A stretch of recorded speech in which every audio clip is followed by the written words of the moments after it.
Welcome to Let Me Fix This. Enjoy the video. You begin by wiring navigation into the app.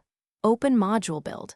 Gradle and add Android X navigation fragment and navigation UI dependencies, then sync. Once done, create a nav graph. XML in res/navigation and declare a start destination and fragment destinations with actions. This defines where you can move. Next, edit activity main. XML and drop a fragment container view that hosts destinations. Make sure you use an app-compatible theme so UI components render correctly. This establishes the core pieces for navigation. Now you connect the navigation controller to your UI controls. In your activity, get the nav controller from the fragment container view using find nav controller, view ID, or navigation.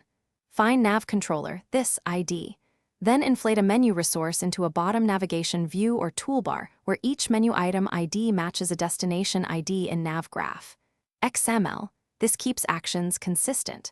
After that, call navigation UI. Setup with nav controller, bottom nav, nav controller, or set up an app bar configuration and call setup action bar with nav controller to manage the up button and title automatically. Finish by implementing on support Navigate Up in your activity to call nav controller. Navigate up, app bar configuration, and return true when handled.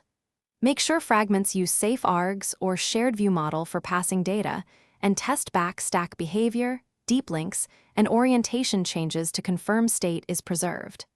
If navigation feels wrong, verify menu item ID exactly match nav graph destinations, and that the fragment container view is the correct nav host. If problems persist, migrate fully to Android X and resync dependencies. Thanks for watching. If you found this helpful, don't forget to like and subscribe.